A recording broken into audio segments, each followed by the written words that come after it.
Hi, good morning. So, I was in the middle of getting ready for my day, and something said, do a recording, a, a reading, and record it. And it's something about the high level um, movements, like energetic movements happening right now. I don't know what that means. And the other thing that came through was create spontaneous, creative self expression. The cat's pawing at my door. So, what does that mean? These are the ones that spirit song tarot. Maybe because we're talking about like things that are high level spirit. Let's see what I don't know what else to call it. Just what it felt like was like everything going on beyond our realm of what we can perceive with our physical senses. So that's why it feels like this, like around us, not out of reach, just the things outside of our physical bubble that influence what happens within our physical bubble. And so we're holding, let's see, while we're holding that space right now that we've been talking about, while you're alchemizing, you're ready to do something. And something was like, oh, well, we've talked a lot about what's happening inside our bubble that we're holding, like what's happening outside that will help us maybe make sense of it's not like making sense with our mind, but like that, oh yeah, that's how these bigger themes in our universe, our life, our culture, or whatever, are like even ancestral, past life, or alternate lives, whatever, all those things we can't really perceive right here and now with our eyeballs and our all our senses. It's like, how is that influencing my particular story? Because we're all so different. Like, no matter what's going on this way out here for the collective, we are still our own being with our own resonance. And so things hit different for different people. Obviously, we know this. So it's like, so let's just talk about those big themes, and then you can tap into how they might be resonating with you in your bubble. So this is the outer bubble. The outer bubble within the greater bubble, within the even greater bubble. Like we're all like it's like layers of bubbles, like concentric rings. What's in the outer concentric rings right now? What are some of those things that we can understand how they might be influencing us? Thank you. Okay. We have the Knight of Shells. This is big, like heart opening energy. Being able to, it's like, these are the things that are calling us. So it's like, so this isn't necessarily like knights would be action. So do you feel that action? Do you feel a call to action to step into your bigger heart space? This is like the energetic pull. That's what this outer bubble would be doing, is like creating a pull sensation like the moon. And we're in a full moon right now. So that doesn't surprise me. And then we have the Page of Feathers, which is the Page of Swords. So there's this, she's often kind of like that enthusiasm for learning, but there's also, there's a lot of communication energy. So there's like that's the word, information swirling about. And it's like there's a lot of important information that we can tap into. And it's like in a lot of depictions of the Page of Swords, she is larger than her 3D self typically would be, like an abnormally large sized human in her 3D like environment, holding up a sword. So it's almost like you're that, like, how are you tuning in to all of the information that's available? And sometimes it takes a belief like that, oh, that exists, like all things are available for me to tap into. How am I attuning to the information that's available to me right now? And then let's get another one. And we have the Page of Crystals. I think this is awesome. We have so many pages out there in the universe because they're like messengers. So the Page of Crystals is the page of pentacles. So in this deck, they're pentacles. So that's the of our 3D reality. It's like a readiness to act on that information. So that's interesting when we think about those three in the outer bubble, the major energies. And at the bottom of the deck, we have the shaman. Oh my God. Divine wisdom, spiritual power. This is the Hierophant. Hold on. Hold up. Okay. I was like, I had to seize the moment. Lately, I've been hearing different people pronounce Hierophant differently. And I was like, I want to go online and see like how do they pronounce it. So it's Hierophant. And so potatoes, whatever. But it's Hierophant. I usually say Hierophant, I think. And so Hierophant. Which is interesting. I just found a bunch of ants in my kitchen. I left out something for, like, I went to bed and left out like a treat for my husband last night so he could have some when he got home. And luckily he had some. I checked with him this morning, but when I went back this morning to look at it, I saw a little trail of ants into it. And I'm like, oh, I know better. Hierophant. I wonder if that has something to do with, I don't know why that would be coming up.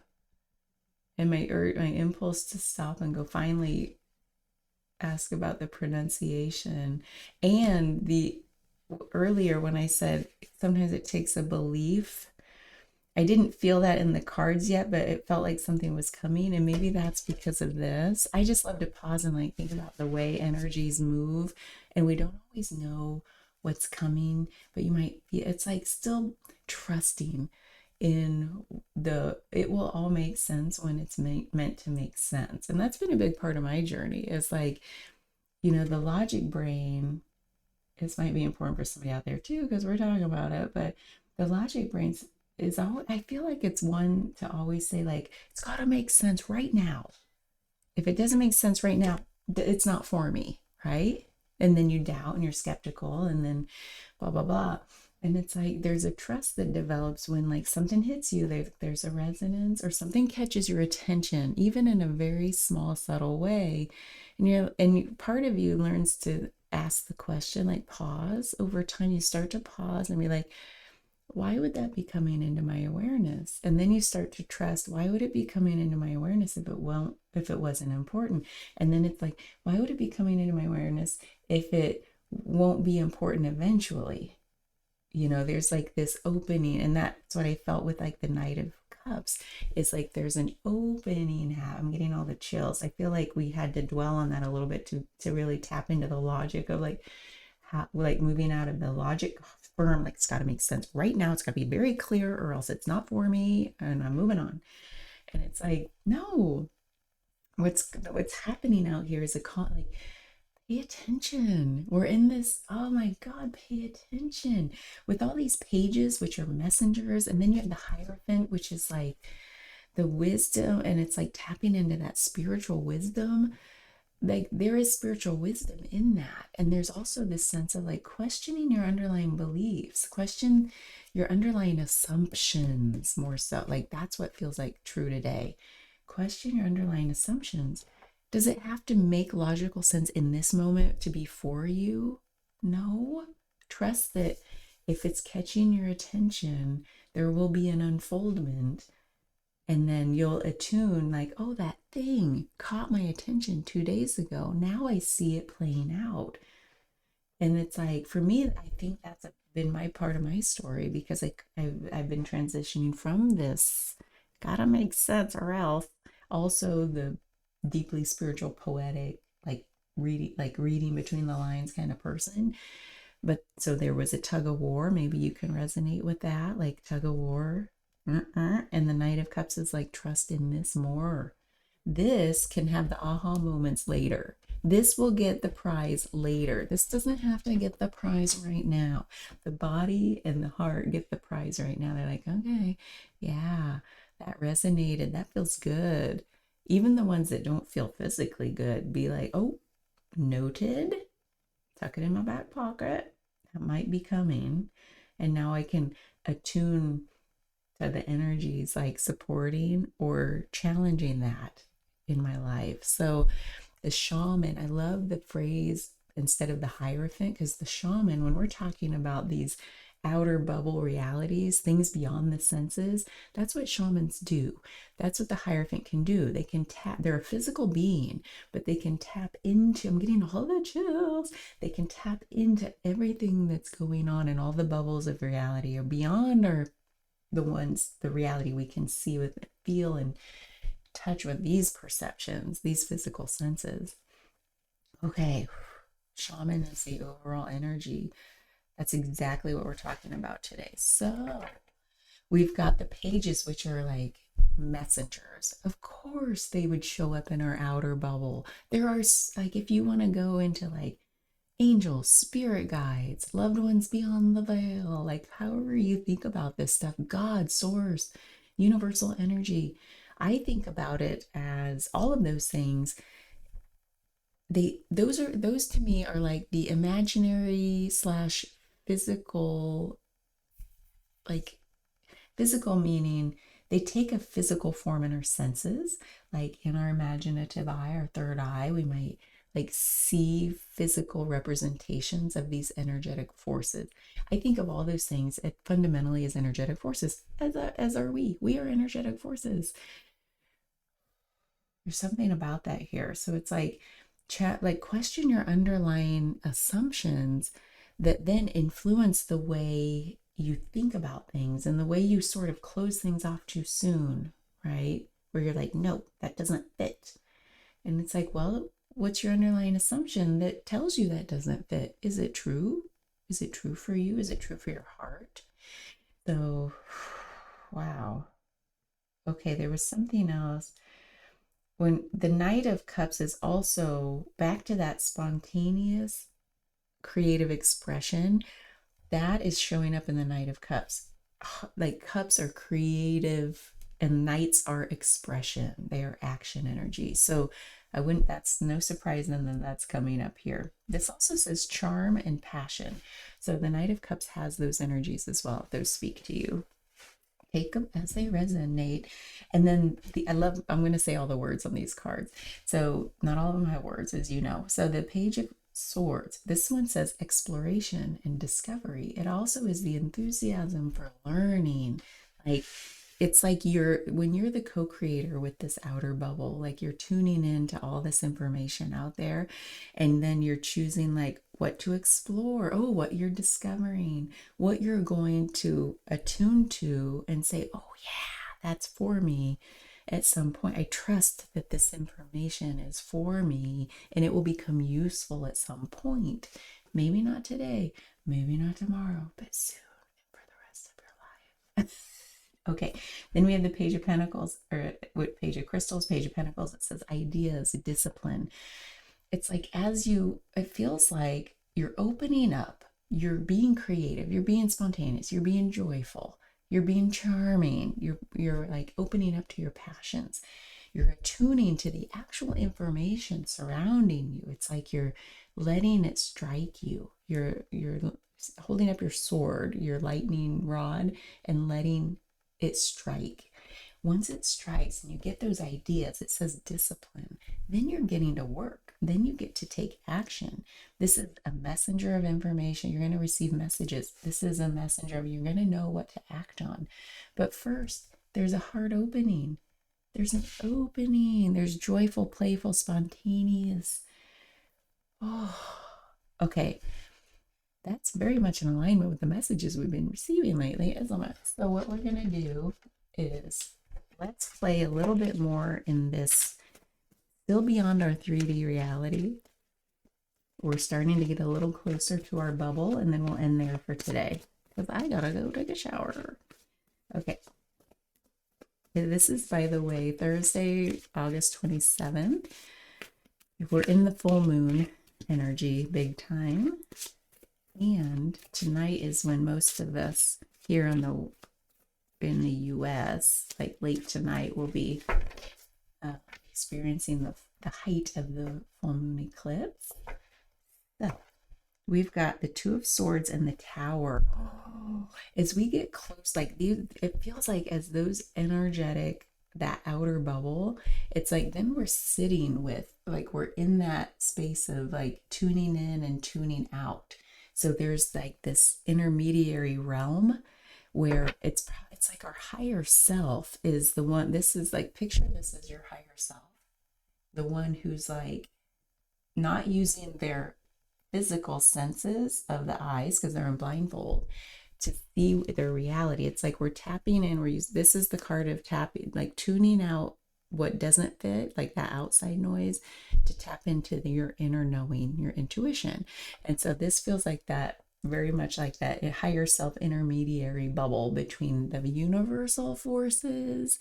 And then it's like us down here in the 3D, it's that higher wisdom. It's like it's like our soul self.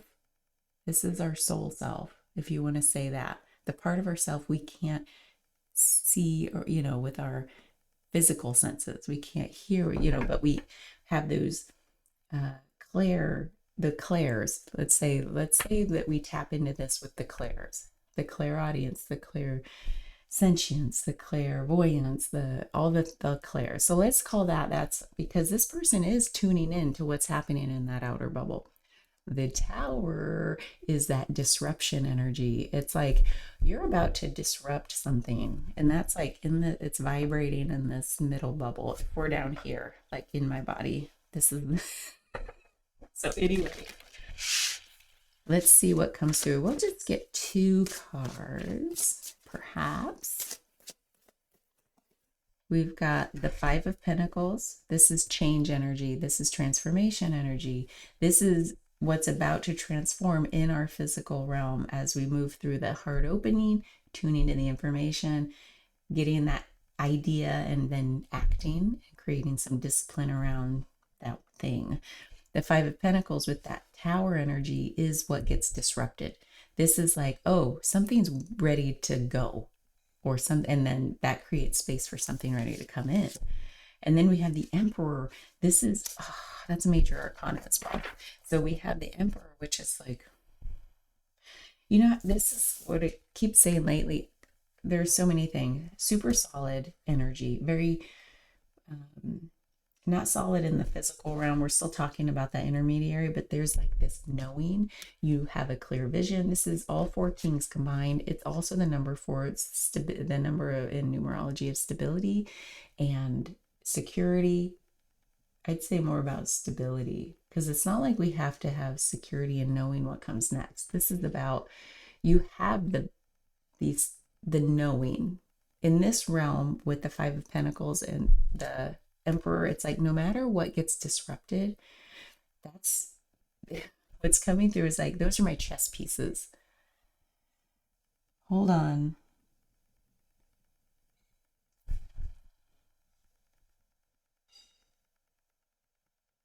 I almost want to pause the video so you don't have to watch this part of.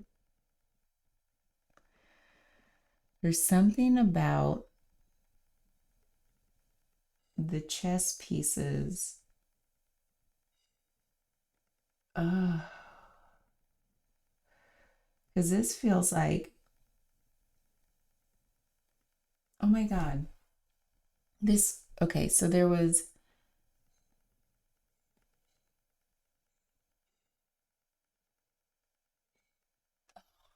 it just hit me early. Okay, and I knew it was going to be important. So I was trying to tap back into that energy. There's some things. Oh my God, it's showing up right here. Okay.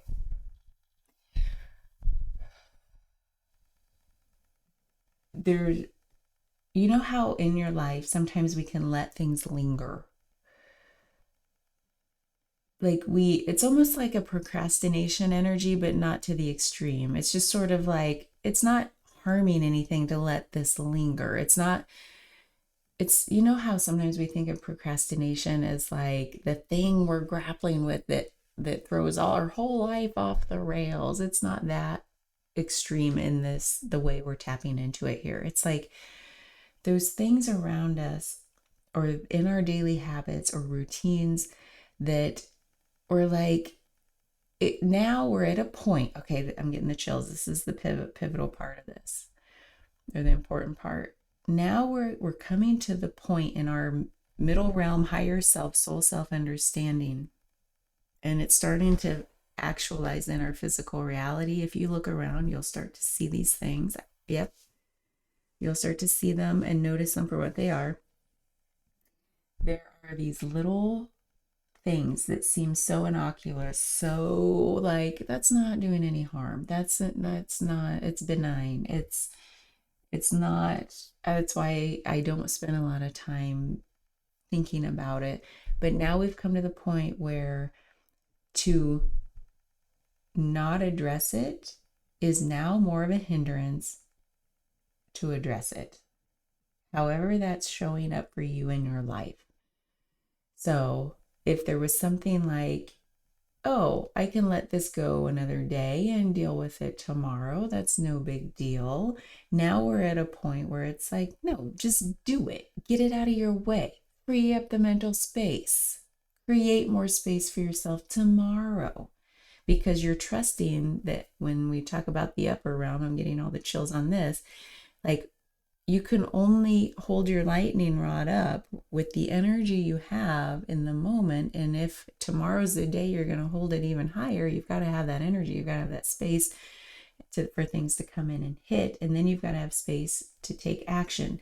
So it's like the more we let spill over into the tomorrows of our life, that just like there's too much muck, then we're still in the like, oh, I can't, oh, I gotta take this phone call. It is early, so it might be an emergency.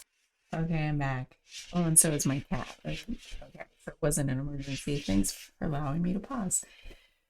So earlier, that energy that I was tapping into was this, like we were saying, how the things that spill over just dilute our ability to like create momentum in our lives by taking action when things are starting to strike. So it's like now that the cat is insane. So now that, if you can even hear me, now that we're in this space of like, you've started to recognize those things that just feel like, just freaking take care of it now. It's so simple. All the little things you can just knock out in the moment that don't even feel hard anymore. Because I feel like we're over the big procrastination energy because we've been doing a lot of our own internal work to figure out why that's even happening. And we've released a lot of that nonsense. Didn't feel like nonsense at the time, did it? But it's gone. Now there's this little energetic remnants. That's been the theme too this last month. We've got all these energetic remnants. We've been doing a lot of this. Now that's one of them that you'll see in your physical reality. Is like, take care of those stupid little things. And then you'll find like, oh my God, so much opens up in the way of like space and energy. And you might feel like you've reclaimed some weird sense of time where it's so weird too. A little time spent now, it doesn't feel like it's even taking up a lot of time. It's like that feeling of knocking off a lot of little to-dos off your list. And you're like, oh, that took no time at all. And oh my God, it even made my day feel bigger, longer. How is it possible? It's because time is an illusion. And it's like these stories we tell ourselves. Those are the underlying assumptions that we're being asked the question right now. It's like, how long does it take to address this little thing? Does it take even any energy? Like, try it out. Be like that spontaneous. Like, just do it and see what happens. Excuse me. And then when those things, because we're in that moment of trusting that when those, what came into our awareness is about ready to land, and then I'll have the aha moment, then it'll make sense. It won't land or make sense. We won't even be able to catch it if we're then still not addressing the things we haven't addressed. And then it gets overwhelming. Knock those suckers out. So that's this energy here of like, the emperor is like, gets shit done. He's a GSD kind of person. That's what I text my husband. And he's like, what are you up to? And I'm like, GSD, getting shit done. So it's like, he's the GSD OG. So the Five of Pentacles is that temporary, it's like that shift in perspective energy, that how it, and the pentacles are our physical reality. So it's like, how are we viewing the forces at work in our physical reality? How much energy, because it's about our body too, how much energy does it take to do something? How hard is it really? How much time does it take? Like all these forces of time and space and energy in the physical reality, what are your underlying assumptions about them? Even down to, here's what's been coming through for me lately. How much sleep do you really need? What hours do you even need to be asleep? Do you have the flexibility to play with that a little bit? Do you really truly need, there are trends that are like when you're kind of overachieving and maybe you're pushing yourself too hard, spreading yourself too thin, you might feel like, oh God, I just need to get more sleep. That might be true. That might be true for a while. Has it gone on too long? Do you feel rested? Are you able to find rest in other ways? Are you moving into a phase of life like when I get old, when I'm growing in age, we go through like changes in our biology that require less sleep in one stint and then maybe more naps. Just like when we're young, we eat 3 big meals a day. And then as we get older, each meal becomes smaller and we might snack more. So, like, what's happening with your energetic body? Do we need to adjust proportions of things? Our assumption about proportions of things more specifically? That feels very true for a lot of us. Like, what transition are you in? Because the tower moments are transition moments and they really wipe away the thing, like the old structures. And you can think of like with the shaman being about belief structures. What belief or assumption structures are we being asked? I'm getting all the chills on this. Are we being asked to wipe away? Like, clear the way, really take a moment to question, like, and I think for me, I don't know if this works this way for you, but like, first of all, there's oh, what caught my attention? There's something that comes into my awareness. You might feel that in a different part of your body of like, why is it landing in my awareness? It doesn't feel like friction a lot of times. It just feels like, oh, why would that be in my awareness today? And it's a thing I do every day. Why would it be in my awareness now? And then there's the other one that like, why does something feel harder than it should feel? Pay attention to that. Why do you feel resistance energy? Pay attention. This is all with the shaman, this whole message is pay attention. I think that's what I'll title this, all caps. Pay attention. I wish I could do flashing lights on the YouTube title. Okay. Because we're not going to go down to the physical level, we're going to hover in these outer bubbles today. I would like to let's get a piece of advice from our classic deck. Our classic, about OG. Let's get a piece of advice from the universe about these energetic bubbles beyond our physical senses. It's all about assumptions and trust. Pay attention to assumptions and where you have or do not have trust. Let's see, splitsies. Look who we have again, the Emperor. This time we have the Seven of Swords. This is like, there's so much with this guy. With this guy, not the sky. Ooh, also the sky. The Seven of Swords is like, it's trickster energy. Trickster, I don't want to say deception or theft, or there's not any malintention here. Tricksters don't have like they're not out to hurt people. Tricksters are like playing with reality, like it's like illusion, it's like magic energy. It's like magicians don't show. I'm getting all the chills. Oh, yikes. Magicians, something about magicians, because we have shaman. Yep.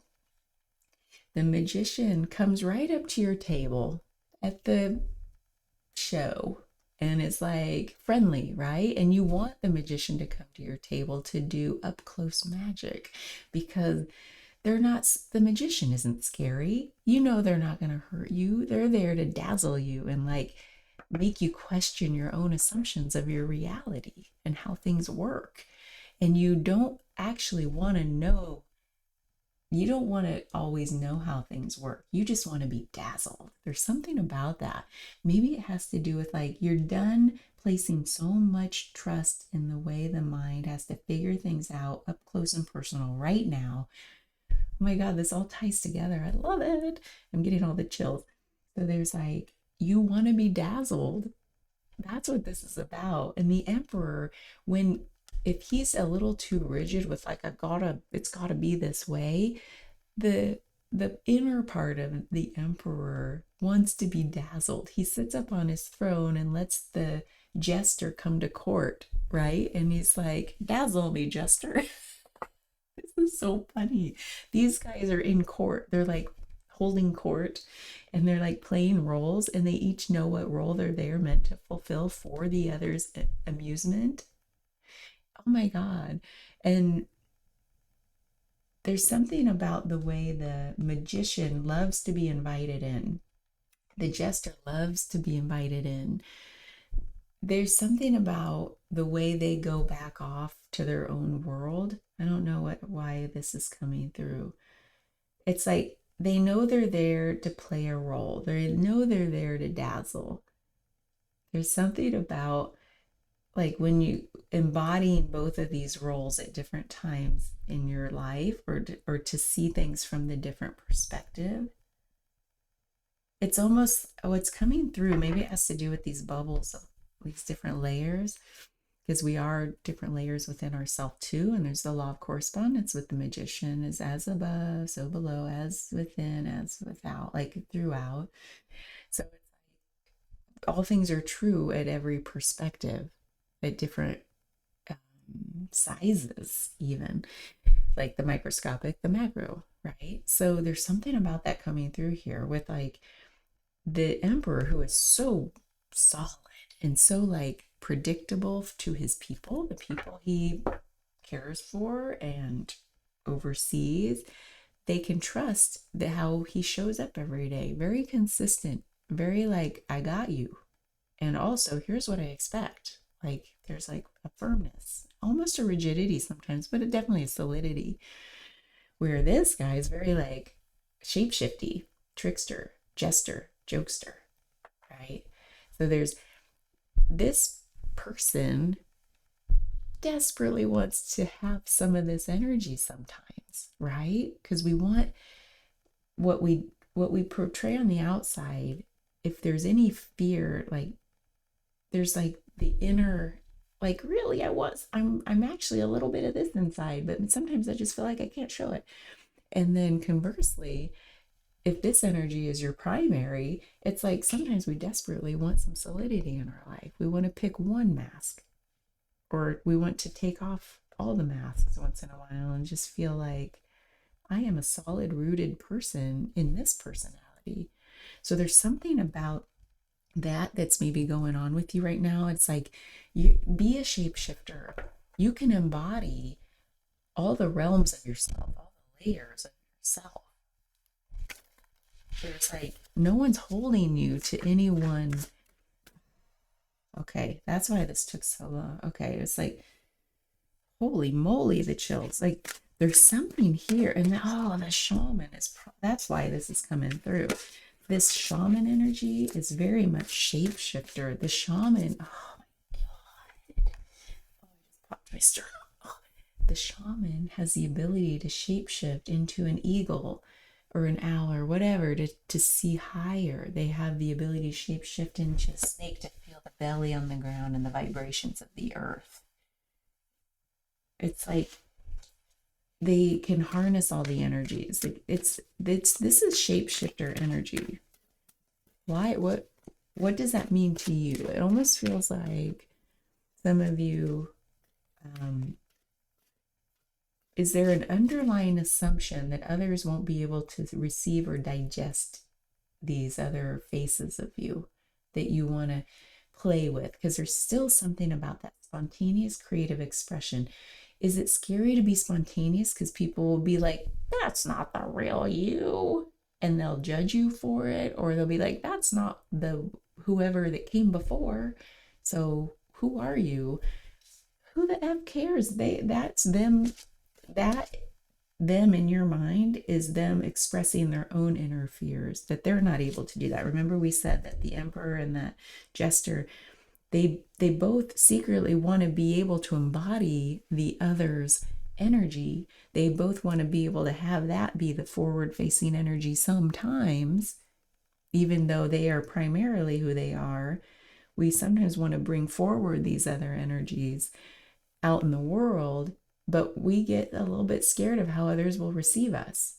And I feel like we're moving beyond that limitation. It's self-imposed. Okay, universe, thank you. What advice do you have for us as we get brave enough to take off some of those masks, to let other energies come forward within us to play and express themselves in moments where we feel like they are needed? We have the world. This is about completion. So this is like turning the page. We just talked about that. Death and rebirth. This is completion energy. Time to let that old thing die so that something new can be born. It's like that taking care of business, like getting over that procrastination energy, just like take care of it so that space can open up on the other side of putting that thing to rest. And then we have Page of Pentacles. Oh my God, that was what we had up here at the end of this outer bubble energy. So you have two of the biggest major arcanas in this. You know what's interesting to me is like, I was watching a video, somebody who was explaining the major arcanas in tarot, and I feel very solid with how I understand them, but she was breaking it down in like, oh, weird. Shoot. The way things come back. Trust in that. So she was talking about how the first 7 cards, like 0 is the Fool, but then 1 through 7, I think, are the spiritual realm. They represent the spiritual. And then the next, like 8 through 14, is that right? Represent the mental plane. So there's spiritual plane, mental plane. And then 15 through 21 represent the physical plane. So it's interesting to me that came back around when I was like, oh, I wonder which ones these are. Well, death is in the mental plane. So we're putting to rest these mental assumptions and constructions we've built up in our mind, you know, like mental scaffolding around things. I feel like I've done this in my life, like especially in my 20s and 30s. I was always like, where does this fit in? In hindsight, it did feel like scaffolding, where I was like, incoming information, where does this fit in with like how I view myself, how I am in the world? It felt like a scaffolding of self. Oh, doesn't resonate. Kick it out right away, or I bring it in and let it create friction a little while, and then I'm get rid, you know, like there's like scaffolding. So that's like the mental plane where we're finally like getting rid of things, like putting things to rest so that something else can be birthed, because it's not just death, it's death and rebirth. These are cycles of transfer. This is like the biggest transformation energy. How are you transforming those thoughts, those thought patterns, those thought palaces, you know, like the things we build up in our mind?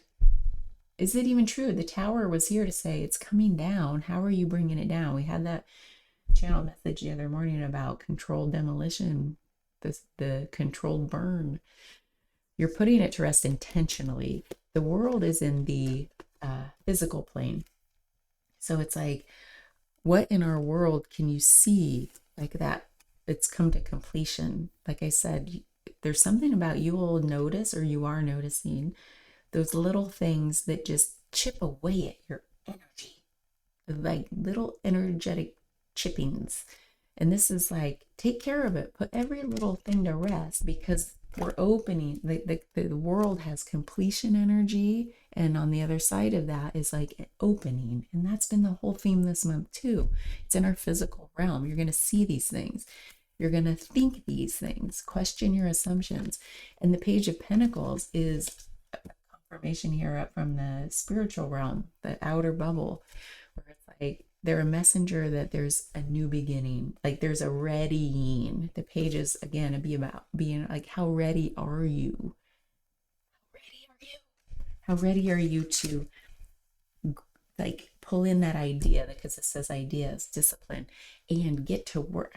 Are you building a discipline? I feel like actually in this bubble this month, we've been in this holy pattern of like we're building the discipline of restraint, of not leaping too soon, of hold. We're building a discipline with that. Do you feel it? It feels very like true. There's a discipline in not reacting. Back to spontaneous self-expression, creative self-expression. I think there's been this swimming, again, back to swimming thing happening around how we're framing things. So I want to end on this, I think. Back to the all these words, how are they hitting you? Spontaneity, reactivity, impulsivity. Those are the ones that seem like there's like so the spontaneity tends to have like, what feeling do you get with these words? For me, spontaneity is like, yeah. And then reactivity is like, ooh. And then impulsivity can like be so many things, like impulses, like ooh, ooh, ooh, ooh, ooh, ooh. But in impulse, it's like, it's almost like it's something. Here's what I feel right now. Here, it's like something creates this impulse within us, and what does that do? It makes us go ooh, and that ooh moment is like a, am I ready to act on it? And that action can take the form of spontaneity or reactivity. But I feel like the impulse, the impulsivity part of this is like the, how do I feel about it? Something hit. I held up my information gathering lightning rod in this, back to this Page of Swords, and something struck down, and then there was a ooh. And then it was like, am I going to spontaneously create from that impulse, or am I going to shrink, contract, react out of like a ooh? And it's not to say that's a bad thing. Sometimes if this piece of information leads us into a contracted state, it usually means like, there's something I need to deal with here. I think it's time. That could be true, or it could be like, oh, like that, and it's not time. And then trust that the time will reveal itself. There's neither good nor bad, but only what we think of things, how we create them. We talked about that quote. Is it William Shakespeare? I don't remember. I tell you, just Google what I say, because it's probably from somewhere else. It's not mine. I'm just terrible about attributing the right credit. So I feel like that should be a disclaimer on all my videos. Google this if you want. So that's what we have today. So that was a lot. There's a lot happening in this full moon, but I gotta go take a shower. So thanks for being here. I really appreciate you. Please share whatever strikes you, or whatever you're like, no, that's not how it works for me. I would love to hear that too, because we're all different little snowflakes. We really are. So embody the shaman. Play with your masks. Play with like putting one on, do a little dance, see how it feels, and like question your assumptions about how other people are going to perceive that, because it's all an illusion in the shaman world, in the shamanic realms. You dance in that, like, you can create your reality, and it's like there's so much paradox in both, and all things are true in that realm. So it's like, what truth are you anchoring in that fits in your life, that feels like, yeah,